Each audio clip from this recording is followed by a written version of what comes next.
ಕೇಳಿಸ್ಕೊಂಡ್ರಪ್ಪ, ಸೋಲೂರ್ನವ್ರು ಕೇಳಿಸ್ಕೊಂಡ್ರು. ಸ್ವಾಮಿ ಕುಣಿತಿದ್ರಲ್ಲಪ್ಪ ಪಟಾಕಿ ಹಚ್ಚಿ, ಅವ್ರು ಫಸ್ಟ್ ಕೇಳಿಸ್ಕೊಳ್ಳಿ. ಬೆಲ್ಲ ತಿನ್ಬೇಕಾದ್ರೆ ಭಾರಿ ಸಿಹಿಯಾಗಿ ಚೆನ್ನಾಗಿ ತಿನ್ಬಿಡ್ತಾರಂತೆ. ಒಂದ ಮಾಡ್ಬೇಕಾದ್ರೆ ಗೊತ್ತಾಯ್ತದೆ ಬೆಲ್ಲ ತಿನ್ನದಂತ ತಪ್ಪು ಏನಾಯ್ತು ಅಂತೇಳಿ. ಬೆಲ್ಲದ ಸಿಹಿ ತಪ್ಪು. ಮಾಗಡಿಗೆ 2 MLA ಬರ್ತಕ್ಕಂಥ ನಿಚ್ಚಳ ಸಾಧ್ಯತೆ 90% ಇದೆ.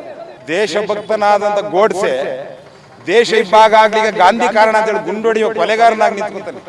ಭೂ ಮಾಫಿಯಾದವರು ಮತ್ತೆ ರಿಯಲ್ ಎಸ್ಟೇಟ್ ದಂಧೆ ಇದೆ.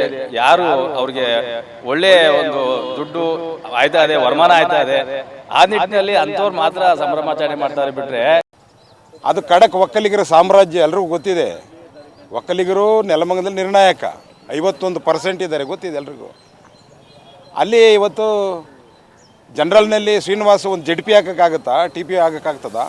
ಆತನ ಆರ್ಭಟಕ್ಕೆ ಯಾವುದೇ ಕಾರಣಕ್ಕೂ ಅವ್ರು ಒಪ್ಪೋದಿಲ್ಲ. ಈ ಆರ್ಭಟಗಳನ್ನು ಸರಳ ಸಜ್ಜನ ಅಂಜನಮೂರ್ತಿ ಅಂತವ್ರನ್ನ ಅದು ಒಪ್ಕೊಂಡಿದ್ದಂಥ ಕಂಟಿನ್ಯೂಟಿ ಕೊಟ್ಟಿತ್ತು ಅವ್ರಿಗೆ, ಆ ಸಜ್ಜನಿಕೆಗೆ. ಶಂಕರ್ ನಾಯಕ್ ಅವ್ರಿಗೆ ಸಜ್ಜನಿಕೆಗೆ ಡಾಕ್ಟ್ರು ಅಂತೇಳಿ ಒಂದು ಕಂಟಿನ್ಯೂಟಿ ಕೊಟ್ಟಿದ್ರು. ಅದೇ ರೀತಿ ಡಾಕ್ಟರ್ ಶ್ರೀನಿವಾಸ ಮೂರ್ತಿ 2 ಸಾರಿ ಯಾಕೆ ಗೆದ್ದಿದ್ರು ಹಿಂದಿಂದೇನೆ, ಇದೇನು ಅಷ್ಟಕ್ಕಷ್ಟೇ ಅನ್ನುವಂಥ ಆರೋಪಗಳ ನಡುವೆ ಅವ್ರು ಯಾಕೆ ಗೆದ್ದಿದ್ರು? ಸಜ್ಜನಿಕೆಗೆ ಬೆಲೆ ಕೊಡ್ತಕ್ಕಂಥದ್ದು ನೆಲಮಂಗಲದ ಮಣ್ಣಿನ ಗುಣ. ಅದರಲ್ಲೂ ಅಲ್ಲಿನ ಲಿಂಗಾಯತ ಮತ್ತು ಒಕ್ಕಲಿಗ ಸಮುದಾಯದವರು ಸಜ್ಜನಿಕೆಗೆ ಒಳ್ಳೆತನಕ್ಕೆ ಬೆಲೆ ಕೊಡುವಂಥದ್ದು. ಈ ಆರ್ಭಟಕ್ಕೆ, ಈ ದರ್ಪಕ್ಕೆ ಇವತ್ತು ಅವ್ರ ಹಿಂಬಾಲಕರ ಆರ್ಭಟಗಳು ತೀರದು. ಆಮೇಲೆ ನನಗೆ ಇವತ್ತು ಹೈಕೋರ್ಟ್ನ ಭಾಳ ಪರಿಣಿತರು ನಿಮ್ಮ ತಡೆಯಾಜ್ಞೆ ಕೊಡ್ತೀನಿ ಅಂತ ಈಗ ತಾನೆ ಅರ್ಧ ಗಂಟೆಯಲ್ಲಿ ಆತ್ಮವಿಶ್ವಾಸ ತುಂಬೋದು. ಕೇಂದ್ರ ಸರ್ಕಾರದ ಅನುಮತಿ ಇಲ್ಲದೆ ಡಿಲಿಮಿಟೇಷನ್ನ ಇಂಥ ಗೊಂದಲ ಇರತಕ್ಕಂಥ ಯಾವುದೇ ಹೋಬಳಿಗೆ, ಯಾವುದೇ ತಾಲೂಕಿಗೆ ಕೈ ಇಕ್ಕುವಂಥ ಅಧಿಕಾರ ಖಂಡಿತವಾಗೂ ರಾಜ್ಯ ಸರ್ಕಾರಕ್ಕಿಲ್ಲ. ಇದೊಂದು ಅಕ್ರಮ. ಪಂಚಾಯತಿಗೆ ನಾನು ಮೆಂಬರ್ ಆಗಿರ್ತೀನಿ, ನಾನು ನಡೀತದೆ ಅಂದ್ಬಿಟ್ಟು ನನ್ನ ಪಂಚಾಯತಿಗೆ ನನಗೆ ಬೇಕಾದ ಕಾನೂನು ನಾನು ಮಾಡ್ಕೊಂಬಿಡ್ಬೋದಾ? ಇಡೀ ತಾಲೂಕಿಗೆ, ಇಡೀ ರಾಜ್ಯಕ್ಕೆ ಒಂದು ಕಾನೂನು ಇರ್ತದಲ್ವಾ? ಪಂಚಾಯತಿಗೆ ನಾನು ಅಧ್ಯಕ್ಷ ಆಗಿಬಿಟ್ಟಿದ್ದೀನಿ ಅಂದ್ಬಿಟ್ಟು ಪಂಚಾಯತಿ ಬಿಲ್ಡಿಂಗ್ ಮಾಡ್ಬೋದು ಒಳಗೊಳಗೇನೆ. ಈ ರೀತಿ ಅಕ್ರಮವನ್ನು ಇವರ ಶಿಷ್ಯರ ಹಿತಾಸಕ್ತಿಗೋಸ್ಕರ ಮಾಡ್ಕೊಂಡಿದ್ದಾರೆ. ಆಮೇಲೆ ಹಂಗಂತೂ ಹೇಳ್ತಾರಪ್ಪ ಮೀಸಲು ಆಗೇ ಹೋಯ್ತಾ. ಮೋದಿಯವರು ತಗೊಂಡಿರುವಂಥ, ಅಮಿತ್ ಶಾ ತಗೊಂಡಿರುವಂಥ ತೀರ್ಮಾನ ಏನಿವತ್ತು, ಹೊಸ ಸಂಸತ್ ಭವನ ಕಟ್ಟಿದ್ದೀವಿ, 888 ಸೀಟ್ಗೆ ಹೆಚ್ಚಿಸ್ಕೋಬೇಕು ಸಂಸದರ ಒಂದು ಸಂಖ್ಯೆಯನ್ನು. 543 ಏನೋ ಇರ್ತಕ್ಕಂಥದ್ದು. 1965ರಲ್ಲಿ 300 ಚಿಲ್ಲರೆ ಇತ್ತು, 364 ಏನೋ ಇತ್ತು ಸಂಸದರದ್ದು. ಮತ್ತೆ ಹೆಚ್ಚಳ ಆಗಿಲ್ಲ. ದೇಶದ ಸಮಗ್ರ ಅಭಿವೃದ್ಧಿಗೋಸ್ಕರ ಸಂಸದರ ಸಂಖ್ಯೆನೂ ಜಾಸ್ತಿ ಆಗಬೇಕು, ಪ್ರತಿ ರಾಜ್ಯದ MLAಗಳ ಸಂಖ್ಯೆನೂ ಕೂಡ ಜಾಸ್ತಿ ಆಗಬೇಕು ಅಂತಕ್ಕಂಥದ್ದು ಪಾಯಿಂಟ್. ಹಂಗಾಗಿ ಮಾಗಡಿಗೆ 2 MLA ಬರ್ತಕ್ಕಂಥ ನಿಚ್ಚಳ ಸಾಧ್ಯತೆ 90% ಇದೆ. ಮಾಗಡಿಗೆ 2 MLA ಬರುವಂಥ ನಿಚ್ಚಳ ಸಾಧ್ಯತೆ ಇದೆ. ಮೀಸಲಾದ ಕ್ಷಣಕ್ಕೆ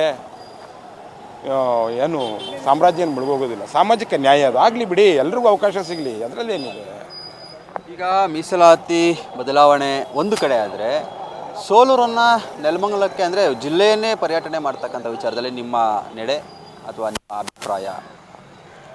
ಜಿಲ್ಲೆಯನ್ನೇ ಬೆಂಗಳೂರು ದಕ್ಷಿಣ ಜಿಲ್ಲೆಯಿಂದ ಬೆಂಗಳೂರು ಗ್ರಾಮಾಂತರ ಜಿಲ್ಲೆಗೆ ಒಂದು ಹೋಬಳಿಯನ್ನು ಕೊಡ್ತಾ ಇರೋದ್ರಿಂದ ಸೇರ್ಪಡೆ ಮಾಡ್ತಾ ಇರೋದು, ನಮ್ಮಿಂದ ದೂರ ಮಾಡ್ತಾ ಇರೋಂಥದ್ದು ಭಾವನಾತ್ಮಕ ಸಂಬಂಧ. ಇದು ಭಾವನಾತ್ಮಕ ಸಂಬಂಧ ಪ್ರತಿಯೊಬ್ಬರು ಅವರ ತಾಲೂಕು ಬಗ್ಗೆ, ಅವ್ರ ರಾಜ್ಯದ ಬಗ್ಗೆ, ಅವ್ರ ದೇಶದ ಬಗ್ಗೆ ಇರ್ತದೆ. ಯಾವ ಮಟ್ಟದ ಆಕ್ರೋಶ ಕ್ರಿಯೇಟ್ ಆಗ್ತದೆ ಹೇಳಿಯೋದು? ದೇಶಭಕ್ತನಾದಂಥ ಗೋಡ್ಸೆ ದೇಶ ಇಬ್ಬಾಗ ಆಗ್ಲಿಕ್ಕೆ ಗಾಂಧಿ ಕಾರಣ ಅಂತೇಳಿ ಗುಂಡೊಡೆಯುವ ಕೊಲೆಗಾರನಾಗಿ ನಿಂತ್ಕೊತಾನೆ. ಗಾಂಧಿನ ಕೊಲೆ ಮಾಡುವಂಥ ಕೊಲೆಗಾರ ಆಯ್ತಾನೆ ಗೋಡ್ಸೆ ಅಂದರೆ. ಆತ ಯಾವುದೋ ಸುಪಾರಿ ಕಿಲ್ಲರ್ ಅಲ್ಲ. ಇತಿಹಾಸ ಹೇಳುತ್ತೆ ಅವ್ನು ಸುಪಾರಿ ಕಿಲ್ಲರ್ ಅಲ್ಲ. ಯಾರೋ ಸುಪಾರಿ ಕೊಟ್ಟು ಗೋಡ್ಸೆ ಕೈಲಿಗೆ ಗಾಂಧಿ ಗುಂಡಿಸಲಿಲ್ಲ.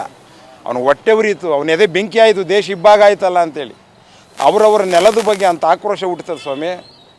ನನ್ನೊಳಗೂ ಗೋಡ್ಸೆ ಹುಟ್ಟುತ್ತವನೆ. ಯಾಕೆ ಈ ರೀತಿ ಎಲ್ಲ ಮಾಡಬೇಕು ಇವರು? ನಮ್ಮ ಭಾವನಾತ್ಮಕ ಸಂಬಂಧ ಇದೆ ರೀ, ನಮ್ಮ ಆಸ್ಮಿತೆ ಇದೆ, ಮಠಮಾನ್ಯಗಳಿದೆ, ನಮ್ಮ ಪ್ರಾಣ ಸ್ನೇಹಿತರುಗಳಿದ್ದಾರೆ, ನಮ್ಮ ರೈತರುಗಳಿದ್ದಾರೆ. ಆಮೇಲೆ ಅವ್ರಿಗೆ ತೊಂದರೆ ಕೊಡ್ತಿದ್ದಾರೆ, ಸಿಕ್ಕಾಪಟ್ಟೆ ತೊಂದರೆ ಆಗ್ತದೆ. ಹಳ್ಳಿ ಕಡೆ ಒಂದು ಹೊರಟು ಗಾದೆ ಹೇಳ್ತಾರೆ, ಸೋಲೂರಿನವ್ರು ಇದನ್ನು ಕೇಳಿಸ್ಕೊಳ್ಳಿ ದಯವಿಟ್ಟು. ಕೇಳಿಸ್ಕೊಡ್ರಪ್ಪ, ಸೋಲೂರಿನವ್ರು ಕೇಳಿಸ್ಕೊಡ್ರು. ಸ್ವಾಮಿ ಕುಣಿತಿದ್ರಲ್ಲಪ್ಪ ಪಟಾಕಿ ಹಚ್ಚಿ, ಅವ್ರು ಫಸ್ಟ್ ಕೇಳಿಸ್ಕೊಳ್ಳಿ. ಬೆಲ್ಲ ತಿನ್ಬೇಕಾದ್ರೆ ಭಾರಿ ಸಿಹಿಯಾಗಿ ಚೆನ್ನಾಗಿ ತಿನ್ಬಿಡ್ತಾರಂತೆ. ಒಂದ ಮಾಡಬೇಕಾದ್ರೆ ಗೊತ್ತಾಯ್ತದೆ ಬೆಲ್ಲ ತಿಂದಂಥ ತಪ್ಪು ಏನಾಯಿತು ಅಂತೇಳಿ, ಬೆಲ್ಲದ ಸಿಹಿ ತಪ್ಪೇನು ಅಂತೇಳಿ. ಆ ಒಂದ ಮಾಡ್ಬೇಕಾದ್ರೆ ಗೊತ್ತಾಯ್ತದೆ ಅವ್ರ ಯೋಗ್ಯತೆ ಬೆಲ್ಲದ್ದೇನು ಅಂತ. ಹಂಗಾಗಿ ಇವತ್ತು ಪಟಾಕಿ ಹಚ್ತೀರೇನಪ್ಪ ನೀವು, ಎತ್ಕೊಂಡೋಗಿ ಅಲ್ಲೆಲ್ಲೋ ಚಪ್ರಕಲ್ಲು ದೇವನಹಳ್ಳಿಯಿಂದ ಆಚೆಗೆ 3 ಬಸ್ ಬದಲಾಯಿಸಿ ನಾಲ್ಕನೇ ಸಾರಿ ಅವ್ರು ಆಟೋ ಹತ್ತಿ ನಮ್ಮ ಬಡವ್ರನ್ನೆಲ್ಲ ಇಟ್ಟಾಡ್ಸಕ್ಕೆ ಮಾಡಿದ್ರೇನಪ್ಪ ನೀವು? ಏನು ನಡೀತಾ ಇದೆ ನಿಮಗೆ? ಪ್ರಾಕ್ಟಿಕಲ್ ಪ್ರಾಬ್ಲಮ್ ನಾನು ಹೇಳ್ತಾ ಇರೋದು ಏನು ಉಳ್ಕೊಂಬಿಡ್ಲಿ ಅನ್ನೋದಕ್ಕೆ ನಾನು ಜನನ ಮಿಸ್ಗೈಡ್ ನಿಮ್ಮ ಥರ ಮಾಡ್ತಾಯಿಲ್ಲ. ನಾನು ಸೋಲೂರು ಜನನ ನಾನು ಮಿಸ್ಗೈಡ್ ಮಾಡ್ತಿಲ್ಲ. ಅನ್ಯಾಯ ಆಗೋಯ್ತಾರಲ್ಲಪ್ಪ ಅವ್ರನ್ನ ಅಲಿಸ್ತೀರಿ. ತಾವರೆಕೆರೆಯವ್ರು ಇನ್ನೂ ಅಲಿತವ್ರು ನಮ್ಮ ತಾಲೂಕು ಆಫೀಸ್ಗೆ 30-40 ವರ್ಷ ಇಲ್ಲಿ ಧೂಳು ಹಿಡಿದೋಯ್ತವಲ್ಲಪ್ಪ ನಿಮ್ಮ ಹಳೆ ದಾಖಲಾತಿಗಳು. 57 ವರ್ಷದಿಂದ ನೀವು ಅನುಭವಿಸಿರೋ ನೋವೇ ಬೇರೆ. ಸೋಲೂರು ಜನತೆ 57 ವರ್ಷದಿಂದ ನೀವು ಅನುಭವಿಸಿರೋ ನೋವು ನನಗೆ ಗೊತ್ತು. ಆ ನೋವಿನ ಆಳ ನನಗೆ ಗೊತ್ತು. ದಯವಿಟ್ಟು ಕ್ಷಮಿಸಿ. ಅದ್ರ ಪರವಾಗಿ ನಿಮ್ಮನ್ನು ನಮ್ಮಲ್ಲಿ ಉಳಿಸ್ಕೊಳ್ಳೋಕ್ಕೋಸ್ಕರ ಹೋರಾಟ ಮಾಡ್ತಾಯಿದ್ದೀನಿ. ನನಗೆ ಕ್ಷಮಿಸಿ. ನಾನು ನಿಮಗೆ ಅನ್ಯಾಯ ಮಾಡ್ಲಿಕ್ಕೆ ಮಾಡ್ತಾಯಿಲ್ಲ. ಮತ್ತೆ ಬರ್ತೀನಿ ಇದೇ ವಿಚಾರದಾಗ ಹಿಂಗೆ ಎಲ್ಲರನ್ನ ಮಾತಾಡ್ಸ್ಕೊಂಡು ಮತ್ತೆ ನಿಮ್ಮ ಹತ್ರ ಬರ್ತೀನಿ. ಬೆಲ್ಲವನ್ನು ತಿನ್ನಬೇಕಾದ್ರೆ ಸಿಹಿಯಾಗಿರುತ್ತೆ, ಆದರೆ ಒಂದ ಮಾಡಬೇಕಾದ್ರೆ ಅದರ ಕಷ್ಟ ಗೊತ್ತಾಗುತ್ತೆ ಅಂತ ಹೇಳ್ಬಿಟ್ಟು ಕನ್ನಡ ಕುಮಾರ್ ಅವರು ತಾಂತ್ರಿಕವಾಗಿ ಸಾಕಷ್ಟು ತಾಂತ್ರಿಕ ರೀತಿಯಲ್ಲಿ ಎಕ್ಸ್ಪ್ಲೇನ್ ಮಾಡಿರ್ತಕ್ಕಂಥದ್ದು. ಸರ್, ಈಗ ಸೋಲೂರು ಹೋಬಳಿಯನ್ನು ಬಿಟ್ಟೇ ಬಿಟ್ಟು ನಾವು ನೆಲಮಂಗಲ ತಾಲೂಕಿಗೆ ಸರ್, ಈಗ ನಮಸ್ಕಾರ, ಎಲ್ರಿಗೂ ನಮಸ್ಕಾರ. ಇವತ್ತು ಸೋಲೂರು ಹೋಬಳಿನ ಬಿಡೋವಂಥ ಪ್ರಮೇಯ ಇಲ್ಲ. ಎಲ್ಲ ಗ್ರಾಮಸ್ಥರು ಕೂಡ ಇವತ್ತು ನಾವು ಸೋಲೂರು ಹೋಬಳಿಯಿಂದ ಹೋಗೋದಿಲ್ಲ, ನೆಲಮಂಗಲಕ್ಕೆ ಹೋಗೋದಿಲ್ಲ, ಬಾಗಡಿಗೆ ಉಳಿಸ್ಕೊಡಿ ಅಂತ ಹೇಳಿ ತುಂಬ ಒತ್ತಾಯ ಇದೆ. ಬಟ್ ಏನಂತ ಅಂದರೆ ಮೇಲ್ನೋಟಕ್ಕೆ ಎಲ್ಲಿದೆ ಸರ್ ಒತ್ತಾಯ? ಎಲ್ಲ ಸಂಭ್ರಮಾಚರಣೆ ಮಾಡ್ತಾ ಇದ್ದಾರಲ್ಲ ನಾವು. ಈ ಒಂದು ಸಂಕಷ್ಟದ ನಾವು ಬಿಡುಗಡೆ ಹೊಂದ್ಬಿಟ್ಟಿದ್ದು ಒಂದು ಸಂಭ್ರಮಾಚರಣೆಗಳು ಕೂಡ ನಡೀತಾ ಇದೆ. ಯಾರು ಗೊತ್ತಾ ಸರ್, ಅವರು ಭೂಮಾಫಿಯಾದವರು ಮತ್ತು ರಿಯಲ್ ಎಸ್ಟೇಟ್ ದಂಧೆ ಇದೆ. ಯಾರು ಅವ್ರಿಗೆ ಒಳ್ಳೆಯ ಒಂದು ದುಡ್ಡು ಆಯ್ತಾ ಇದೆ, ವರಮಾನ ಆಯ್ತಾ ಇದೆ, ಆ ನಿಟ್ಟಿನಲ್ಲಿ ಅಂಥವ್ರು ಮಾತ್ರ ಸಂಭ್ರಮಾಚರಣೆ ಮಾಡ್ತಾರೆ. ಬಿಟ್ಟರೆ ಇವತ್ತು ಅಮಾಯಕರು ರೈತರು ಏನಿದ್ದಾರೆ, ಇವತ್ತು ಆ ಸೋಲೂರು ಹೋಬಳಿ ನೆಲಮಂಗಲಕ್ಕೆ ಹೋದರೆ ನಾವು ಏನು ನಮ್ಮ ದಾಖಲೆಗಳ್ನ ಎಲ್ಲಿಗೆ ಹೋಗಿ ಮಾಡಿಸ್ಕೊಳ್ಳೋದು ಅಂತ ದಿಗ್ಭ್ರಮೆ ಆಯ್ತಾವ್ರಿ ಸರ್. ದಯವಿಟ್ಟು ಅದನ್ನು ತಪ್ಪು ತಿಳ್ಕೊಬಾರ್ದು. ಎಲ್ಲ ಮಾಧ್ಯಮದವರು ಮತ್ತು ರಾಜಕಾರಣಿಗಳು ಇವತ್ತು ಆ ಒಂದು ಏನು ಒಳ್ಳೆ ಕೆಲಸ ಆಗಬೇಕು ರೈತರಿಗೆ, ಅದನ್ನು ಮಾಡಿಕೊಟ್ರೆ ನಿಜವಾಗ್ಲೂ ಬಡ ರೈತರುಗಳು ಜೀವನ ಮಾಡೋದಕ್ಕೆ ತುಂಬ ಅನುಕೂಲ ಆಗ್ತದೆ. ಇವತ್ತು ಎಷ್ಟೋ ರೆಕಾರ್ಡ್ಸ್ಗಳು ನಮ್ಮ ಮಾಗಡಿ ತಾಲೂಕು ಆಫೀಸಿಗೆ ಬಂದು ಕೆಲಸ ಕಾರ್ಯಗಳನ್ನ ಮಾಡ್ಕೊಂಡು ಹೋಗ್ತಾ ಇದ್ದಾರೆ. ಏನೋ ಇವತ್ತು ಅಧಿಕಾರಿಗಳು ಕೈಕಾಲು ಕಟ್ಟಿ ಇವತ್ತಲ್ಲ ನಾಳೆ ಆದರೂ ಕೂಡ ಇವತ್ತು ರೆಕಾರ್ಡ್ಗಳನ್ನ ಮಾಡ್ಕೊತಾವ್ರೆ. ಮತ್ತು ನಮಗೆ AC ಆಫೀಸು ಮತ್ತು DC ಆಫೀಸು ಹತ್ತಿರದಲ್ಲಿರೋದ್ರಿಂದ ನಮಗೆ ತುಂಬ ರೈತರಿಗೆ ಆ ಭಾಗದ ರೈತರಿಗೆ ಅನುಕೂಲ ಆಗ್ತದೆ. ನಮಗೆ ಇವತ್ತು ನೆಲಮಂಗಲಕ್ಕೆ ಹೋದರೆ DC ಆಫೀಸು ದೇವನಹಳ್ಳಿಗೆ ಹೋಗಬೇಕು, ದೇವನಹಳ್ಳಿಯಿಂದ ಆಚೆಗೆ ಹೋಗಬೇಕು, ಎಲ್ಲಿ ಬಸ್ ಇಳಿಯೋದು, ಎಲ್ಲಿ ಬಸ್ ಹತ್ತೋದು, ಒಂದು ದಿನ ಹೋಗೋಕ್ಕೆ ಅವ್ರಿಗೆ ಎಷ್ಟು ದುಡ್ಡು ಖರ್ಚಾಯ್ತದೆ ಸರ್. ಅದರಿಂದ ದಯಮಾಡಿ ಇದನ್ನು ಉಳಿಸ್ಕೊಡ್ಬೇಕು ಅಂತ ನಾವಂತೂ ನಮ್ಮ ಎಲ್ಲ ಸಂಘಟನೆಗಳು ಮತ್ತು ಎಲ್ಲ ರೈತ ಸಂಘಟನೆಗಳು, ಎಲ್ಲ ದಲಿತ ಪರ ಸಂಘಟನೆಗಳು ಇವತ್ತು ಇದ್ರ ಬಗ್ಗೆ ಇವತ್ತು ನಾವು ಮಾಡಿನಲ್ಲಿ ಸೋಲೂರು ಹೋಬಳಿನ ಉಳಿಸ್ಕೊಡ್ಬೇಕು ಅಂತ ಮನವಿ ಮಾಡ್ತಾ ಇದ್ದೀವಿ ಸರ್. ಈ ಸರ್ಕಾರಕ್ಕೆ ಏನಾದರೂ ಮನವಿ ಮಾಡಿದ್ರೆ ಈ ಹೋರಾಟಗಳಿಂದಲೇ ಕೇವಲ ಮಾಧ್ಯಮಗಳಿಗೆ ಹೇಳಿಕೆ ಕೊಡೋದ್ರಿಂದ ಯಾವುದೂ ಬದಲಾವಣೆ ಆಗಲ್ಲ. ಸರ್ಕಾರಕ್ಕೆ ಮನವಿ ಮಾಡ್ತಕ್ಕಂಥ ಕೆಲಸ ಆಗಬೇಕು. ಇದನ್ನು ಮನವಿ ಮಾಡಿದ್ದೀರಾ? ಏನೋ ಪ್ರಯತ್ನಗಳಾಗ್ತಾ ಇದ್ದೀವಿ ಸರ್, ಮಾಡ್ತಾ ಇದ್ದೀವಿ ಸರ್, ಮಾಡ್ತೀವಿ ಸರ್, 100% ಮಾಡ್ತೀವಿ, ಮಾಡ್ತಾ ಇದ್ದೀವಿ ಆಲ್ರೆಡಿ. ಇನ್ನೂ ಹೆಚ್ಚಿನ ಮಟ್ಟದಲ್ಲಿ ಯಾವ ಥರ ನಾವು ಮಾಡಬೇಕು ಮಾಡ್ತೀವಿ ಸರ್. ಏನೇನು ಪ್ರಯತ್ನ ಆಗ್ತಾ ಇದೆ? ನಿನ್ನೆ ನಾವು ರಾಜ್ಯಪಾಲರನ್ನ ಮೀಟ್ ಮಾಡಿ ಮನವಿ ಕೊಟ್ಟಿದ್ದೀವಿ, ಮತ್ತು ಚೀಫ್ ಸೆಕ್ರೆಟರಿವ್ರಿಗೂ ಮನವಿ ಕೊಟ್ಟಿದ್ದೀವಿ. ಸೋಲೂರು ಮಾಗಡಿಗೆ ಉಳಿಬೇಕು ಅಂತ ಕೃಷ್ಣಬೈರ್ಗೂ ಕೊಟ್ಟಿದ್ದೀವಿ. ಏನಾದರೂ ಮಾಗಡಿಗೆ ಉಳಿಸ್ಕೊಳಕ್ಕೆ ಹೋರಾಟ ಮಾಡ್ತೀವಿ. ನಮ್ಮ ಸಂಘಟನೆ ಪರವಾಗಿ ರೈತ ಪರ ಸಂಘಟನೆ ಮಾಗಡಿಗೆ ಉಳಿಸ್ಕೊಳಕ್ಕೆ ಹೋರಾಟ ಮಾಡ್ತಾಯಿದ್ದೀವಿ. ನಾವು ಮಾಡ್ತೀವಿ, ಮುಂದೆನೂ ಮಾಡ್ತೀವಿ. ಆಗಲೇ ಹೇಳ್ತಾ ಇರೋ ತುಂಬ ತಾಂತ್ರಿಕವಾಗಿ ಎಕ್ಸ್ಪ್ಲೈನ್ ಮಾಡ್ತಾ ಇದ್ರಿ ಒಂದು ಹೋಬಳಿಯನ್ನು ಬದಲಾವಣೆ ಮಾಡೋದಕ್ಕೆ ಎಷ್ಟು ಕಷ್ಟ ಆಗುತ್ತೆ ಅಂತೇಳಿ. ಆ ಒಂದು ವಿಚಾರವಾಗಿ ಒಂದು ಹೋಬಳಿಯನ್ನು ಒಂದು ಜಿಲ್ಲೆಯಿಂದ ಮತ್ತೊಂದು ಜಿಲ್ಲೆಗೆ ಬದಲಾವಣೆ ಮಾಡಿದಾಗ ಅಲ್ಲಿ ಆಗ್ತಕ್ಕಂಥ ಕಷ್ಟಗಳೇನು, ಯಾವ ರೀತಿ ತಾಂತ್ರಿಕವಾಗಿ ಸಮಸ್ಯೆಗಳನ್ನು ಎದುರಿಸಬೇಕಾಗುತ್ತೆ, ಜನರಿಗೆ ಯಾವ ರೀತಿ ತೊಂದರೆ ಆಗುತ್ತೆ ಸರ್ ನಿಮಗೆ ಇರ್ತಕ್ಕಂಥ ಜ್ಞಾನದ ಪ್ರಕಾರ ಹೇಳೋದಾದರೆ? ಮುಖ್ಯವಾಗಿ ಮೇಲ್ನೋಟಕ್ಕೆ ಇಲ್ಲಿ ಕೇವಲ 35-40 ಕಿಲೋಮೀಟರ್ ಇರುವಂಥ ರಾಮನಗರಕ್ಕೆ ಒಂದೇ ಬಸ್ ಹತ್ಬೋದು ಅವರು. ಸಾಕಷ್ಟು ಕನಕಪುರ ಟು ತುಮಕೂರು ಬೇಕಾದಷ್ಟು ಬಸ್ ಇದೆ. ಗುಡೆಮಾನಹಳ್ಳಿ ಹ್ಯಾಂಡ್ ಪೋಸ್ಟು ಬಾಣವಾಡಿ ಕಡೆಯಿಂದ ಅಥವಾ ಗುಡೆಮಾನಹಳ್ಳಿ ಹ್ಯಾಂಡ್ ಪೋಸ್ಟ್ಗೆ ಬಂದು ಇಳ್ಕೊಂಬಿಟ್ರೆ ಈ ಕಡೆಯವರೆಲ್ಲ ಸೋಲೂರು ಕಡೆಯಿಂದ ಆರಾಮಾಗಿ ಅವರು 1 ಅವರ್ಗೆ ಹೋಗಿ 40 ರೂಪಾಯಿನೆಲ್ಲ ಅವ್ರ ಕೆಲಸಗಳು ಮುಗಿಸ್ಕೊಂಡು ಬರ್ಬೋದು ಎಲ್ಲಿ ನಮ್ಮ ಜಿಲ್ಲಾ ಕೇಂದ್ರದಲ್ಲಿ. ಮತ್ತು ಅವ್ರು ಕರತಾಲ ಮಾಲಕ ಆಗಿಬಿಟ್ಟಿದೆ. ಜಿಲ್ಲಾ ಕೇಂದ್ರದಲ್ಲಿ ಏನು ಯಾರಿದ್ದಾರೆ, ಯಾರು ಹಿಡಿಬೇಕು, ಜಿಲ್ಲಾ ಕೇಂದ್ರ ಸಹಾಯಕ್ಕೆ ಮಾಗಡಿ ತಾಲೂಕಿನ ಯಾವ ಲೀಡ್ರಿಗೆ ಹಿಡಿಬೇಕು, ಭಾಳ ಸುಲಭ ಇದೆ ಇದು. ಇವರು ಇಲ್ಲೆಲ್ಲೋ ಹ್ಯಾಂಡ್ ಪೋಸ್ಟ್ ಬಂದು ಮತ್ತೆ ಇಳಿದು ಹ್ಯಾಂಡ್ ಪೋಸ್ಟಿಂದ ನೆಲಮಂಗಲಕ್ಕೆ ಇಳಿದು ದೊಡ್ಡಬಳ್ಳಾಪುರಕ್ಕೆ ಇನ್ನೊಂದು ಬಸ್ ಹತ್ತಿ ಅಲ್ಲಿ ಇಳಿದು ಅಲ್ಲಿಂದ ದೇವನಹಳ್ಳಿಗೆ ಬಸ್ ಇಲ್ಲ ಡೈರೆಕ್ಟು, ದೇವನಹಳ್ಳಿಯಿಂದ ಮತ್ತೆ ದೇವನಹಳ್ಳಿಗೆ ಹತ್ತಿ ಅಲ್ಲಿಂದ ಆಟೋ ಹತ್ತಿ, ಆಟೋದೆಲ್ಲ 50-60 ರೂಪಾಯಿ ತಗೋತಾರಂತೆ ಚಪ್ಪರ ಕಲ್ಗೆ. DC ಆಫೀಸ್ ಬಂದ್ಬಿಟ್ಟು 50-60 ರೂಪಾಯಿ ಕಮ್ಮಿ ತಗೊಳ್ಳೋದು ಬಂತೆ ಅವರು. ಎಷ್ಟೊಂದು ಇವರು ಪ್ರಾಕ್ಟಿಕಲ್ ಪರಿಸ್ಥಿತಿ ಇದು ಒಂದು. ಆಮೇಲೆ ಸೋಲೂರು ಹೋಬಳಿನಲ್ಲಿ 50%ಗಿಂತ ಜಾಸ್ತಿ ಅವರೇ ಯಾರು SC STಗಳು, not only SC ST also. ಇವ್ರ ನಿಗಮಗಳವಲ್ಲ SC ST ನಿಗಮಗಳು, ಆದಿಜಾಂಬುವ ನಿಗಮ, ಬೋವಿ ನಿಗಮ, ಅದು ಇದು ಇದೆಯಲ್ಲ, ಈ ನಿಗಮಗಳು 50% ಜನ ಆದರೂ ಇದ್ದಾರಲ್ಲ ಇವರು ಬೆಂಗಳೂರು ಸಿಟಿ ಒಳಗೆ ಟ್ರಾಫಿಕ್ಕಲ್ಲಿ ಈ 7 ಸುತ್ತಿನ ಕೋಟೆ ಮೀರಿ ಹೋಗ್ಬೇಕು ಒಳಗೆ, ಟ್ರಾಫಿಕ್ ಒಳಗೆ. ಸೆಂಟ್ರ್ ಪಾಯಿಂಟ್ ಆಫ್ ದ ಬೆಂಗಳೂರಲ್ಲಿದೆ, ಅದು ಕೇಂದ್ರ ಭಾಗದಲ್ಲಿದೆ, ವಿಧಾನಸೌಧದ ಹತ್ರ ಇದೆ ವಸಂತ ನಗರ, ಅಲ್ಲಿಗೆ ಹೋಗ್ಬೇಕು ಇವರು ಕ್ವೀನ್ಸ್ ರೋಡ್ಗೆ. ಎಂಥ ಒಂದು ಇದು ಪರಿಸ್ಥಿತಿ. ಆಮೇಲೆ ನೆಲಮಂಗಲದ ಮಾಗಡಿಗೆ ಬಂದು ಇವರು 500 ರೂಪಾಯಿ ಕೆಲಸ ಮಾಡಿಸ್ಕೊಂಡು ಹೋಗ್ಬೋದು. ಇಲ್ಲಿ ಮಾಗಡಿಲೂ ಭ್ರಷ್ಟಾಚಾರಿಗಳೇ. ಮಾಗಡಿಲಿ ಏನು ನಮ್ಮ ತಾಲೂಕು ಆಫೀಸಲ್ಲಿ ಮಹಾತ್ಮ ಗಾಂಧಿ ವಂಶಸ್ಥರು ಅವರಿಂದ ನಾನು ಹೇಳ್ತಿಲ್ಲ, ಏನು ನಮ್ಮ ಮಾಗಡಿ ಇಲಾಖೆಗಳಲ್ಲಿ ಸರ್ವೆ ಆಫೀಸ್ಗಳಲ್ಲಿ ಸತ್ಯಹರೀಶ್ ಚಂದ್ರನ ಹಚ್ಕೊಳ್ಳೋವ್ರಿಂದ ನಾನು ಹೇಳ್ತಿಲ್ಲ. ಬಡತನ ಇರ್ತಕ್ಕಂಥ ತಾಲೂಕು ಕಮ್ಮಿಗೆ ಆಯ್ತದ ರೀ. ಇಲ್ಲ 500 ರೂಪಾಯಿಗೆ ಅವಾಗ ಕೆಲಸ 5,000 ರೂಪಾಯಿ ಕೇಳ್ತಾರಲ್ಲ, 5,000 ಕೊಟ್ಟರು ಆಗಲ್ಲ ಒಂದು. ಆಮೇಲೆ ಅಲ್ಲಿ ಏಜೆಂಟ್ಗಳು ಕಾಟ ಇದೆ ಸಿಕ್ಕಾಪಟ್ಟೆ. ಅಲ್ಲಿ 20 ವರ್ಷ ಆಗಿದೆ ಮಾಫಿಯಾ. ರಿಜಿಸ್ಟ್ರ್ ಯಾರನ್ನ ಕೇಳಿ ಹೇಳಿ ಮಾಡಿಸ್ಕೊಂಡೆ, ನಾನು ಕಮಿಷನ್ ಇಲ್ಲದೆ ಅನ್ನೋದು ನಾನು ಕೇಳ್ಪಟ್ಟಿದ್ದೀನಿ, ನೋಡಿದ್ದೀನಿ ಕಣ್ಣಲ್ಲಿ. ನಾನು ಅವ್ರ ಹೆಸರುಗಳಿಗೆ ಹೇಳಲ್ಲ. ನಾನು ರಿಜಿಸ್ಟ್ರನ್ನ ಅಲ್ಲಿ ಮಾಫಿಯಾ ದೊರೆಗಳನ್ನ ಬಿಟ್ಟು ರಿಜಿಸ್ಟ್ರ್ ಮಾಡಿಸ್ಕೊಳ್ಳಂಗಿಲ್ಲ.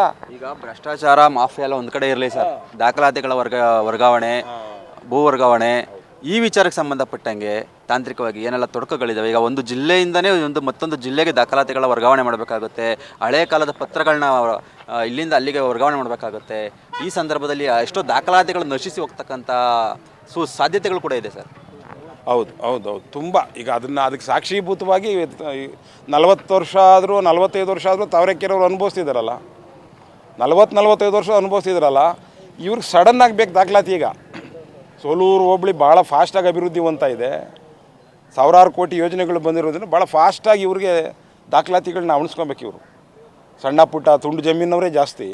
ಅದನ್ನು ಮಾಡ್ಕೊಳ್ಳೋಕೆ ಬಂದಾಗ ಇದ್ದಿದ್ದು ಇವ್ರಿಗೆ ಸಹಕಾರಗಳು ಇಲ್ಲಿ ಸಿಗಲ್ಲ. ಇದ್ದಿದ್ದು ಈಗಾದರೂ ನಮ್ಮ ತಾಲೂಕ್ದು ಇರಪ್ಪ, ನಮ್ಮ ಟಿ ಪಿ ನಮಗೆ ಬರ್ತದೆ, ಟಿ ಪಿ ಮೆಂಬರ್ ನಮ್ಮವನೇ, ZP ಮೆಂಬರ್ ನಮ್ಮವನೇ, ಪಂಚಾಯತಿ ಮೆಂಬರ್ ನಮ್ಮವನೇ. ಬರೀ MLA MP ಅಷ್ಟೇ ಅಲ್ವ ನಿಮ್ಮ ಓಟಲ್ಲಿ? ಇವರೆಲ್ಲ ನಮ್ಮವರೇ ಅಲ್ವೇನ್ರಿ? ಅಲ್ಲಿರೋ ಟಿ ಪಿ ಮೆಂಬರ್ಗಳು ನಮ್ಮವರೇ, ನಮ್ಮ ಜಿಲ್ಲೆಯವರೇ. ಅಲ್ಲಿರೋ ZP ಮೆಂಬರ್ಗಳು ನಮ್ಮ ಜಿಲ್ಲೆಗೆ ಬರ್ತಾ ಇರೋದು. ನಿಮಗೆ ಸ್ಥಳೀಯ ಲೀಡ್ರ್ಗಳು ಇದ್ದಾರಲ್ಲ ಈಗಲೂ ನಮ್ಮವರೇ, ಅವರು ಹೆಲ್ಪ್ ಮಾಡ್ತಾರಲ್ಲ. ನೀವು ಆ ಕಡೆ ಹೋದಾಗ ಮಾಗಡಿಗೆ ಏನು ಬರ್ತಾರೆ ಅವರು? ಏನು ಬೆಲೆ ಇದೆ ಅವ್ರಿಗೆ? ಇಲ್ಲಿ ಯಾವ ಬೆಲೆ ಕೊಡ್ತಾರೆ? ಯಾರೆಲ್ಲಿ ಬೆಲೆ ಕೊಡ್ತಾರೆ? ಈಗಲೇ ಆಗ್ತಾಯಿಲ್ಲ ಕೆಲಸ ಅಂದರೆ ಇದು ಒಂದು ಆಗ್ತದೆ. ಭಾಳ ಮುಖ್ಯವಾಗಿ ಏನು ಮಾಡ್ತಾರೆ ಗೊತ್ತಾ? ಈ ರಿಯಲ್ ಎಸ್ಟೇಟ್ ಬ್ರೋಕರ್ಗಳು ಏನು ಮಾಡ್ತಾರೆ ಗೊತ್ತಾ? ಅವ್ರಿಗೆ ಎಂಥ ಹಬ್ಬ ಸೃಷ್ಟಿ ಆಯ್ತದೆ ಗೊತ್ತಾ? ದಾಖಲಾತಿ ಸರಿ ಮಾಡ್ಕೊಳ್ಳೋಕೆ ಅವಕಾಶ ಇದ್ದರೂ ರೈತನಿಂದ ಮುಚ್ಚಿಡ್ತಾರೆ. ಅವನು 2-3 ಸಾರಿ ಅಲ್ದಾಡ್ದಿರ್ತಾನೆ, ಖಾತೆ ಮಾಡ್ಸೋಕೋ, ತಿದ್ದುಪಡಿ ಮಾಡ್ಸೋಕೋ, ಮತ್ತೊಂದು ಮಾಡ್ಸೋಕೋ, ಸಪ್ರೇಟ್ ಬೋರ್ಡ್ ಮಾಡ್ಸೋಕೋ. ಅವ್ನು ಮಾರಾಟ ಮಾಡ್ಲಿಕ್ಕೆ ಆಗಲ್ವಲ್ಲ. ಅವನು ಯಾವಾಗ ಸಂಕಟ ಸಿಗಾಕತ್ತಾನೆ ಅಡ್ಡ ದುಡ್ಡಿ ರೇಟ್ ಕೊಡ್ಕೊಂಬಿಡ್ತಾರೆ. ಅವ್ರಿಗಂತೂ ಹಬ್ಬ, ಮಾರಮ್ಮನ ಹಬ್ಬ ಅವ್ರಿಗೆ. ಅಡ್ಡ ದುಡ್ಡಿ ರೇಟ್ ಒಳ್ಕೊಳ್ಳೋಕೆ ಸೋಲೂರು ಹೋಬಳಿಲಿ ಹಬ್ಬ ಆಗೋಯ್ತು. ತುಂಡು ಜಮೀನುಗಳನ್ನ ಅಡ್ಡ ದುಡ್ಡಿಲ್ಲಿ ಹೊಡ್ಕೊಂಬಿಡ್ತಾರೆ. ಅವ್ರ ತಿಳುವಳಿಕೆ ಇಲ್ಲ, ಅಲ್ಲಿ ಯಾರೋ ಲೀಡ್ರ್ಗಳು ಇಲ್ಲಿ ಬರೋಂಗಿಲ್ಲ, ಆ ದಾಖಲಾತಿಗಳು ರಿಪೇರಿ ಆಗ್ತಿಲ್ಲ. ಈ ಮಾಫಿಯಾ ಅದು ಹೈಯೆಸ್ಟ್ ಕೊಟ್ಟದ ಮಾಗಡಿನಲ್ಲಿ. ಮಾಗಡಿ ಅಧಿಕಾರಿಗಳು ಕೊಬ್ಬಿಡ್ತಾರೆ, ಸೋಲೂರಿನವರಿಂದ ಚೆನ್ನಾಗಿ ಕೊಬ್ಕೊಂಡ್ಬಿಡ್ತಾರೆ. ಹಬ್ಬ ಆಗೋಯ್ತದೆ ಅವ್ರಿಗೆ. ಇವ್ರಿಗೆ ಒಂದಷ್ಟು ಬಿಸಾಕ್ತಾರೆ, ಅವ್ರದ್ದು ಹತ್ರ ಅಡ್ಡ ದುಡ್ಡಿಗೆ ಹೊಡ್ಕೊಳ್ತಾರೆ. ಭ್ರಷ್ಟಾಚಾರ, ಸೆಂಟಿಮೆಂಟು ಇದೆಲ್ಲ ಒಂದು ಕಡೆ ಸರ್. ಅತಿ ಮುಖ್ಯವಾಗಿ ಸೋಲೂರು ಭಾಗದಲ್ಲಿದ್ದ ಜನಗಳಿಗೆ ಸಮಸ್ಯೆ ಆಗ್ತಿದ್ದಿತ್ತು. ಆಡಳಿತ ಕಾರಣಗಳಿಗೆ ಮಾಗಡಿಗೆ ಬರಬೇಕು, ಶಾಸಕರದ ಕೆಲಸಗಳಾಗಬೇಕು ಅಂದರೆ ನೆಲಮಂಗಲಕ್ಕೆ ಹೋಗಬೇಕು. ಇಲ್ಲಿ ಜನಗಳು, ಅಧಿಕಾರಿಗಳು ಆ ಶಾಸಕರ ಮಾತು ಕೇಳ್ತಾರೋ, ಈ ಶಾಸಕರ ಮಾತು ಕೇಳ್ತಾರೋ, ನಾವು ಯಾರ ಕಡೆಯಿಂದ ಕೆಲಸ ಮಾಡಿಸ್ಕೊಬೇಕು. ಒಂದು ರೀತಿ ಏನೋ ಕೆಲವೊಂದು ಗಾದೆಗಳು ಹೇಳ್ತಾರೆ, ಎರಡು ಮನೆ ನಂಬಿ ದಾಸಯ್ಯ ಕೆಟ್ಟ ಅಂತ ಒಂದಷ್ಟು ಗಾದೆ ಮಾತುಗಳನ್ನ ಹೇಳ್ತಾರೆ.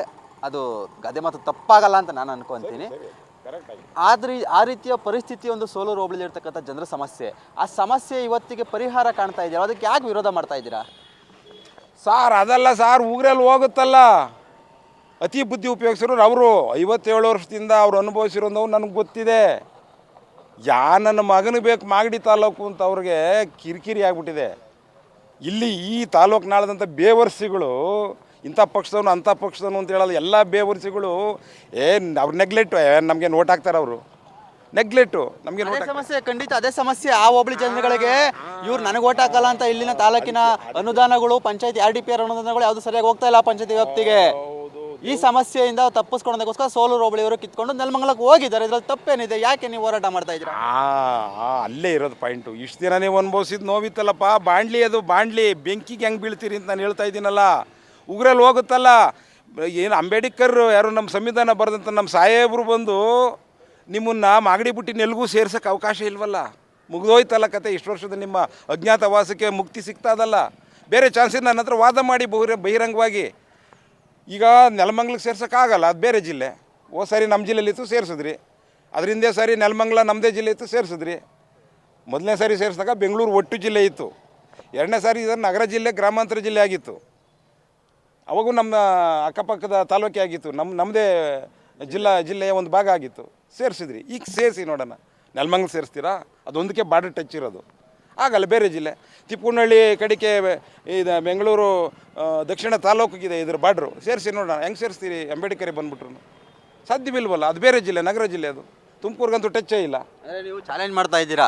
ಖಂಡಿತ ಇದು ನೀವು ಯಾವುದೇ ಕಾರಣಕ್ಕೂ ಸೇರ್ಸಕ್ ಆಗೋದೇ ಇಲ್ಲ. ಶಾಸಕರಿಗೂ ಯಾವ ಶಾಸಕರು ಉಪಮುಖ್ಯಮಂತ್ರಿಗಳು ಬಂದು ಮುಂದೆ ನಿಂತ್ಕೊಂಡು ಟಂಕ ಕಟ್ ನಿಂತರು ನೀವು ಇದನ್ನ ಸೇರ್ಸಕ್ ಆಗೋದಿಲ್ಲ ಅಂತ ಹೇಳ್ತಾ ಇದ್ದೀರಾ. ಮತ್ತೆ ಕ್ಯಾಬಿನೆಟ್ ನಲ್ಲಿ ಹೆಂಗೆ ಅನುಮೋದನೆ ಆಯ್ತು? ಅಲ್ಲ, ನಾನು ಅದನ್ನ ಹೇಳ್ತಿಲ್ಲ ಸರ್, ನಿಮಗೆ ನೀವು ಕನ್ಫ್ಯೂಸ್ ಮಾಡ್ಕೊಂಬಿಡಿ ನಿರೂಪಕರೇ, ನೀವು ಕನ್ಫ್ಯೂಸ್ ಆಗಬೇಡಿ. ನಾನು ಅದನ್ನ ಹೇಳ್ತಾ ಇಲ್ಲ. ಮುಂದಿನ ಕ್ಷೇತ್ರ ವಿಂಗಡಣೆಗೆ ಆಜ್ಞೆ ಆಗಿದೆಯಲ್ವ ಕೇಂದ್ರ ಸರ್ಕಾರದಲ್ಲಿ, ಆವಾಗ ಯಾವುದೇ ಕಾರಣಕ್ಕೂ ನಿಮ್ಮನ್ನ ಎಲ್ಲೂ ಸೇರ್ಸೋಕ್ಕಾಗಲ್ವಲ್ಲ, ಮಾಗಡಿಗೆ ಸೇರಿಸ್ಬೇಕಲ್ಲ. ಆ ಪೀಕ್ಲಾಟನ್ನೆಲ್ಲ ಇಲ್ಲಿಯವ್ರು ಬಂದಿರೋದು. ಅಯ್ಯೋಯ್ಯೋ ಸೋಲೂರು ಮಾಗಡಿಗೆ ಬತ್ತಾದಂತಲ್ಲ, ಬೇರೆ ದಾರಿನ ಎಲ್ವಂತಲ್ಲ. ಅದನ್ನು ಇಷ್ಟೊತ್ತು ಹೇಳಿದ್ದು ನಾನು. ಎಲ್ಗೂ ಸೇರ್ಸೋಕ್ಕಲ್ಲ ಸರ್, ಮತ್ತೆ ನೆಲಮಂಗ್ಲ ಸೇರ್ಸೋಕೆ ಅಂಬೇಡ್ಕರ್ ಕೈಲೂ ಆಗಲ್ಲ ಸರ್. ಅದು ಜಿಲ್ಲೆ ಬೇರೆ ಆಗೋಯ್ತದು, ಬೇರೆ ಜಿಲ್ಲೆ ಆಯಿತು. ಅಲ್ಲಿಗೆ ಸೇರಿಸ್ತಾರೆ. ಈಗ ಅನುಮೋದನೆ ಆಗಿದೆಯಲ್ಲ ಕ್ಯಾಬಿನೆಟ್ ಅಲ್ಲಿ. ಸರ್, ನೀವು ಕನ್ಫ್ಯೂಸ್ ಮಾಡ್ಕೋತಾ ಇದ್ದೀರಿ. ನೀವು ಕೇಳ್ತಾ ಇರೋದು ರೆವಿನ್ಯೂನ ಎತ್ಕೊಂಡೋಗಿ ಆ ತಾಲೂಕಿಗೆ ಸೇರಿಸ್ಬಿಟ್ಟಿದೆ ಇಡೀ ರೆವಿನ್ಯೂ ಮ್ಯಾಟ್ರಸ್ನ. ಇಷ್ಟು ದಿನ ರೆವಿನ್ಯೂ ನಮ್ಮದೇ ಇತ್ತದು, ಓಟ್ ಮಾತ್ರ ಚಿಕ್ಕಬಳ್ಳಾಪುರಕ್ಕೆ ನೆಲಮಂಗ್ಲಕ್ಕಿತ್ತು. ಈಗ ಹಂಗಲ್ಲ ಆಗ್ತಾ ಇರೋದು. ಈ ಕ್ಷೇತ್ರ ವಿಂಗಡಣೆಯಲ್ಲಿ ರೆವಿನ್ಯೂ ನಮ್ದು ಹಂಗೆ ಇರುತ್ತಲ್ವ, ಯಥಾಸ್ಥಿತಿ ಕಾಪಾಡಿದ್ರೆ ಕ್ಷೇತ್ರನೂ ನಮಗೆ ಬರ್ತದಲ್ಲ. ಬೇರೆ ಎಲ್ಲಾನ ಇದ್ರೆ ಚಾಲೆಂಜ್ ಮಾಡಿ, ಬೇರೆ ಎಲ್ಲಿ ಸೇರ್ಸೋಕ್ಕೆ ಸಾಧ್ಯ? ನೆಲಮಂಗ್ಲನ ಚುನಾವಣಾ ಆಯೋಗದವ್ರು ಬಂದು ಕ್ಷೇತ್ರ ವಿಂಗಡಣೆಯಲ್ಲಿ ನೆಲಮಂಗ್ಲವನ್ನು ಇನ್ನೆಲ್ಲಿ ಸೇರ್ಸೋಕ್ಕೆ ಸಾಧ್ಯ? ಯಾರನ್ನ ಇದ್ದರೆ ನಮ್ಗೆ ಚಾಲೆಂಜ್ ಮಾಡಿ. ಸೋಲೂರನ್ನು ಇನ್ನು ಎಲ್ಲಿ ಸೇರ್ಸೋಕ್ಕೆ ಸಾಧ್ಯ? ನೆಲಮಂಗಲಕ್ಕೆ ಸೇರಿಸ್ತಾ ಇದ್ದಾರೆ. ಎಲ್ಲಿ ಸಾರ್ ಸೇರಿಸ್ತೀರಾ? ಬೇರೆ ಜಿಲ್ಲೆ ಸಾರ್ ಅದು. ನಮ್ಮ ಮತಕ್ಷೇತ್ರ ಹೀಗೆ ನೀವು ಕುತಂತ್ರ ಮಾಡಿ ನೀವು ಒಳಗೆ ಸೇರಿಸ್ಕೊಂಬಿಟ್ರೆ, ರೆವಿನ್ಯೂ 68 ಗ್ರಾಮಗಳನ್ನ ನೀವು ನಿಮ್ಮ ಜಿಲ್ಲೆಗೆ ಸೇರಿಸ್ಕೊಂಬಿಟ್ರೆ, ನಿಮ್ಮ ತಾಲೂಕು ಸೇರಿಸ್ಕೊಂಬಿಟ್ರೆ ಮಾತ್ರ ಅದು ನಿಮ್ಮ ಕ್ಷೇತ್ರಕ್ಕೆ ಬರ್ತದೆ. ಮುಂದಿನ 68 ಗ್ರಾಮಗಳನ್ನೆಲ್ಲ ಸರ್ ಸೇರಿಸ್ಕೊಂತಾರೆ, ಅದನ್ನ ಅವಾಗ ಬರ್ತದೆ. ಅದಕ್ಕೆ ನೀವು ಸೇರ್ಸಕ್ಕೆ ಕೊಟ್ಟಿರೋದು. ನಾವು ಬಿಡ್ತಾ ಇಲ್ವಲ್ಲ, ನಾವು ಅದನ್ನು ತಡೆದೇನೆ. ಇನ್ನೇನು ಆಗೋಯ್ತಲ್ರಪ್ಪ ಸೋಲೂರಿನವ್ರಿಗೆ. ಕ್ಷೇತ್ರ ವಿಂಗಡಣೆಯಲ್ಲಿ ನೀವು ನಮಗೆ ಬರಬೇಕಲ್ಲ. ನಿಮ್ಮ ಅತಂತ್ರ ಸ್ಥಿತಿಗೆಲ್ಲ ಮುಕ್ತಿ ಸಿಕ್ಕೋಯ್ತಾ ಅದಲ್ಲ. ರೆವಿನ್ಯೂನೂ ನಮ್ಮದೇ, ಓಟು ನಮಗೆ, ಮುಗಿದೋಯ್ತಲ್ಲ. ಯಾಕೆ ಉಗ್ರಲ್ಲಿ ಕೊಡ್ಲಿ ತಗೋತಾ ಇದ್ದೀರಿ? ಇಷ್ಟು ವರ್ಷ ತಗೊಂಡಿದ್ರೆ ಒಪ್ಕೋತಿದ್ದೆ. ಇಷ್ಟು ವರ್ಷ ನೋವಿತ್ತು, ನೀವು ತಗೊಂಡಿದ್ರೆ ಏನೋ ಪಾಪ ಅಷ್ಟು ತೊಂದರೆ ಅನುಭವಿಸ್ತವ್ರಿ ಅಂತ ನಾನು ಒಪ್ಕೋತಿದ್ದೆ. ಮುಗಿದು ಹೋಗೋದಲ್ಲ ಕೆಲಸ. ಇನ್ನೊಂದೂವರೆ ವರ್ಷದಲ್ಲಿ ನೀವೆಲ್ಲ ಮಾಗಡಿ ಕ್ಷೇತ್ರದ ಪ್ರಜೆಗಳು, ಮತದಾರರು. ಅದನ್ನು ತಪ್ಪಿಸೋಕ್ಕೆ ಯಾವ ಭಗವಂತನಿಂದನೂ ಸಾಧ್ಯವಿಲ್ಲ. ಯಾವುದೇ ವೇ ಇಲ್ಲ, ನೋ ವೇ.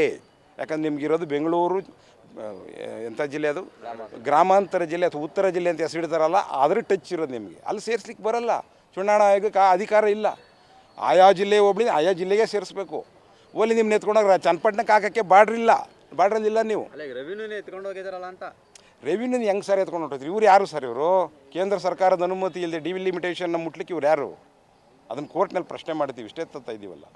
ಸೋಲೂರು ಹೋಬಳಿ ಮಾಗಡಿ ಕ್ಷೇತ್ರ, ಮಾಗಡಿ ತಾಲೂಕಿನಿಂದ ಹೊರತುಪಡಿಸಿ ನೆಲಮಂಗಲ ತಾಲೂಕಿಗೆ ಸೇರ್ಪಡೆಗೊಳಿಸ್ತಿರೋದು ನಮ್ಮ ತಾಲೂಕಿನ ಏನು ಈ ಐತಿಹಾಸಿಕವಾಗಿ ಕೆಂಪೇಗೌಡರ ನಾಡಿದು ಮಾಗಡಿ ಅಂತ ಏನು ಹೇಳ್ತಾರೆ, ಅದನ್ನು ಕ್ಷೀಣಗೊಳಿಸ್ತಕ್ಕಂಥ ಒಂದು ಕ್ರಿಯೆ. ಯಾಕೆಂದರೆ ಹಿಂದೆಯೇ ತಾವರೆಕೆರೆ ಹೋಬಳಿನೂ ಮಾಗಡಿ ತಾಲೂಕು ಇದ್ದಂಥದ್ದು.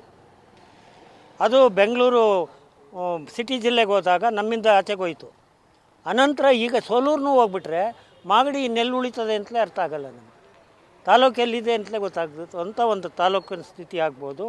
ಇದನ್ನು ಕೇವಲ ಈ ಸರ್ಕಾರ ರಿಯಲ್ ಎಸ್ಟೇಟು ದಂಧೆಗೆ ಮಣಿದು ಈ ಹೋಬಳಿನ ತಗೊಂಡೋಗಿ ಏನು ನೆಲಮಂಗಲ ಕ್ಷೇತ್ರಕ್ಕೆ ತಾಲೂಕಿಗೆ ಸೇರ್ಪಡೆಗೊಳಿಸ್ತಾವ್ರೆ ಅಂದರೆ ಇದು ಮಾಗಡಿ ತಾಲೂಕಿನ ದುರಂತ ಅಂತ ಹೇಳ್ಬೇಕು. ಯಾಕೆಂದರೆ ಇದು ಕೆಂಪೇಗೌಡರು ಕಟ್ಟಿದ ನಾಡು. ಆ ನಾಡಿನ ಒಂದು ಐತಿಹಾಸಿಕ ಹೋಬಳಿಗಳನ್ನೇ ಕಿತ್ತು ಎಲ್ಲೋ ತೊಗೊಂಡೋಗಿ ನೆಲಮಂಗಲದಂಥ ತಾಲೂಕು ರಿಯಲ್ ಎಸ್ಟೇಟ್ ದಂಧೆಗೆ ಬಿಡ್ತಾರೆ ಅಂತ ಹೇಳಿದ್ರೆ ಇದಕ್ಕಿಂತ ದುರಂತ ಈ ಸರ್ಕಾರ ರಿಯಲ್ ಎಸ್ಟೇಟ್ ಸರ್ಕಾರವ ರೈತರ ಪರ ಸರ್ಕಾರ ಅನ್ನೋ ಅನುಮಾನ ಆಗುತ್ತೆ ನಮಗೆ. ಯಾಕೆಂದರೆ ಅನುಕೂಲ ಆಗುತ್ತಲ್ಲ, ಆ ಜನ ಇಲ್ಲ, ಅದರಿಂದ ಅನುಕೂಲ ಅಂತ ಸಾಮಾನ್ಯ ರೈತ ಹೇಳಿ. ಅವ್ರು ಯಾರು ರಿಯಲ್ ಎಸ್ಟೇಟ್ನವ್ರಿಗೆ ಅನುಕೂಲ ಆಗಿರ್ಬೋದು. ಯಾಕೆಂದರೆ ಬೆಂಗಳೂರು ಸಿಟಿ ಜಿಲ್ಲೆಯಿಂದಾಗ, ನಗರ ಜಿಲ್ಲೆಯಿಂದಾಗ, ಇಲ್ಲ ಗ್ರಾಮಾಂತರ ಜಿಲ್ಲೆಯಿಂದಾಗ ರಿಯಲ್ ಎಸ್ಟೇಟ್ ಬೆಲೆ ಜಾಸ್ತಿ ಆಗ್ಬೋದು ಅನ್ನೋ ದೃಷ್ಟಿನಲ್ಲಿ ಈ ರಿಯಲ್ ಎಸ್ಟೇಟು ಅಲ್ಲಿ ಶಾಸಕರೇ ರಿಯಲ್ ಎಸ್ಟೇಟ್ ಇರ್ಬೋದು. ನನಗೆ ಅದ್ರ ಬಗ್ಗೆ ವೈಯಕ್ತಿಕ ವಿಚಾರ ಬೇಡ. ಜನಗಳ ಮಾಹಿತಿನ ಎಲ್ಲಿ ತಗೊಂಡ್ರು? ಜನಗಳ ಮಾಹಿತಿ ಕೇಳ್ತಾರೆ, ಮಾಧ್ಯಮದವರು ಹೇಳ್ತಾರೆ, ಹೌದು ನಮ್ಗೆ ಸಂತೋಷ ಆಗ್ತಾ ಇದೆ ಅಂತ. ಅದು ರಿಯಲ್ ಎಸ್ಟೇಟ್ ಬಗ್ಗೆ ಕೆಲವೇ ಜನದ್ದು ಬಹುಸಂಖ್ಯಾತರ ಅಭಿಪ್ರಾಯ ಏನು ಅಂತ ಬೇಕಲ್ಲ.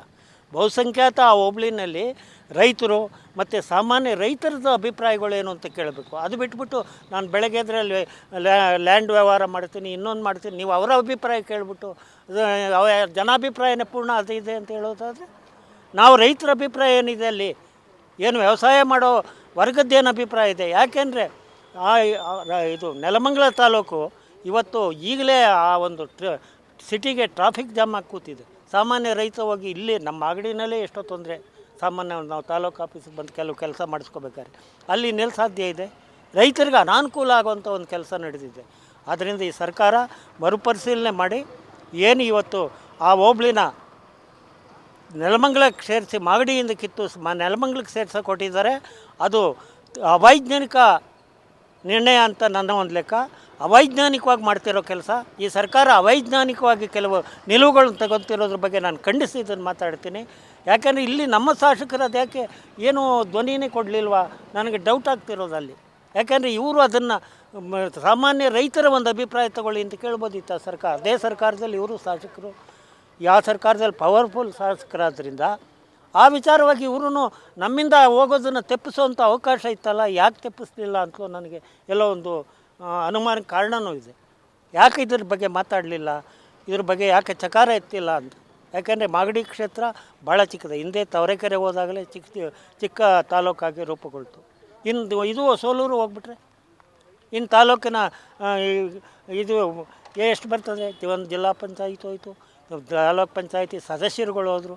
ಒಂದು ಸಣ್ಣ ಇದನ್ನು ಮಾಡೋದಾದರೆ ಅರ್ಥ ಏನಿದೆ? ಅದನ್ನು ಈಗಲೂ ಶಾಸಕರು ಹೋರಾಟ ಮಾಡಿ ಅದರ ಜೊತೆಗೆ ಜನಾಭಿಪ್ರಾಯಗಳ ಸಂಗ್ರಹಣೆ ಮಾಡಿ ಏನೋ ಅಬ್ಜೆಕ್ಷನ್ ಹಾಕೋಕ್ಕೆ ಅವಕಾಶ ಇದೆ. ಸರ್ಕಾರ ಮರುಪರಿಶೀಲನೆ ಮಾಡಿ ನನ್ನ ಮಾಗಡಿಯಲ್ಲೇ ಉಳಿಸ್ಕೊಡ್ತಾರೆ ಅನ್ನೋ ಒಂದು ಸದಾಭಿಪ್ರಾಯದಿಂದ ನಮ್ಮ ಶಾಸಕರಲ್ಲೂ ಈ ಬೇಡಿಕೆಯನ್ನು ಇಡ್ತಿದ್ದೀನಿ. ನಮ್ಮ ಮಾಗಡಿ ಶಾಸಕರು ಇದ್ರ ಬಗ್ಗೆ ಹೋರಾಟನ ರೂಪುಗೊಳಿಸಲಿ, ಮತ್ತೊಮ್ಮೆ ಮಾಗಡಿಗೆ ಸೋಲೂರನ್ನ ಉಳಿಸ್ಕೊಡ್ತಾರೆ ಅನ್ನೋ ಒಂದು ಸದಾಭಿಪ್ರಾಯದಿಂದ ನಮ್ಮ ಶಾಸಕರಿಗೂ ನಾವು ಇದನ್ನು ಬೇಡಿಕೆನ ಮನವಿಪೂರ್ವಕವಾಗಿ ಹೇಳ್ತಾ ಇದ್ದೀವಿ. ಮಾಗಡಿಯ ಮತದಾರರು ಹೇಳ್ತಾ ಇರ್ತಕ್ಕಂಥದ್ದು, ರೆವಿನ್ಯೂವನ್ನು ತೆಗೆದುಕೊಂಡು ಹೋಗಿ ಇವರು ಹುನ್ನಾರ ಮಾಡಿ ಕ್ಷೇತ್ರವನ್ನು ಎಸ್ಸಿಗೆ ಕಂಟಿನ್ಯೂ ಮಾಡ್ಕೊಬೇಕು ಅಂತ ನೆಲಮಂಗಲ ಕ್ಷೇತ್ರನ, ಅದೇ ರೀತಿ ಮಾಗಡಿ ಕ್ಷೇತ್ರವನ್ನು ಸ್ವತಂತ್ರದ ಉದ್ದಕ್ಕೂ ನೀವೇ ಹೇಳಿದ್ದೀರಾ, ಏನು SC-ಯೇತರರು ದಲಿತೇತರರು ಆಳಿದ್ದೀರಾ, ಇವಾಗಲೂ ಕೂಡ ದಲಿತರೇತರರು ಆಳಬೇಕು ಅಂತ ಹುನ್ನಾರ ಮಾಡ್ತಾ ಇದ್ದೀರಾ. ನಾವು ಯಾವುದೇ ಕಾರಣಕ್ಕೂ ಮಾಗಡಿ ತಾಲೂಕಿನ ಸೋಲೂರು ಹೋಬಳಿಯನ್ನು ನೆಲಮಂಗಲ ತಾಲೂಕಿಗೆ ಬಿಟ್ಕೊಡೋದಕ್ಕೆ ಸಾಧ್ಯ ಇಲ್ಲ. ಕ್ಷೇತ್ರ ಡಿಲಿಮಿಟೇಷನ್ ಆದರೆ ಖಂಡಿತವಾಗ್ಲೂ ಇದು ಮತ್ತೆ ಸೋಲೂರು ಹೋಬಳಿ ಮಾಗಡಿಗೆ ಬರುತ್ತೆ. ಈ ಒಂದು ಅಧಿಕಾರ ಕೇಂದ್ರಕ್ಕೆ ಇದೆ ಹೊರತು ಯಾವುದೇ ರಾಜ್ಯ ಸರ್ಕಾರಗಳಿಗೆ ಇಲ್ಲ. ಈ ವಿರುದ್ಧ ಈ ಒಂದು ಏನು ಸೋಲೂರು ಹೋಬಳಿಯನ್ನು ಮಾಗಡಿಗೆ ಅಂದರೆ ನೆಲಮಂಗಲ ತಾಲೂಕಿಗೆ ಸೇರಿಸಿರ್ತಕ್ಕಂಥ ವಿರುದ್ಧ ನಾವು ನ್ಯಾಯಾಲಯದಲ್ಲೂ ಕೂಡ ಹೋರಾಟಕ್ಕೆ ಮುಂದೆ ಆಗ್ತೀವಿ ಅಂತ ಹೇಳ್ಬಿಟ್ಟು ಇಲ್ಲಿನ ಜನರು ಹೇಳ್ತಾ ಇರ್ತಕ್ಕಂಥದ್ದು. ಪುರುಷೋತ್ತಮ ಜೊತೆ ಅಭಿಷೇಕ್, ಡಿಜಿಟಲ್ ವಾರ್ತೆ.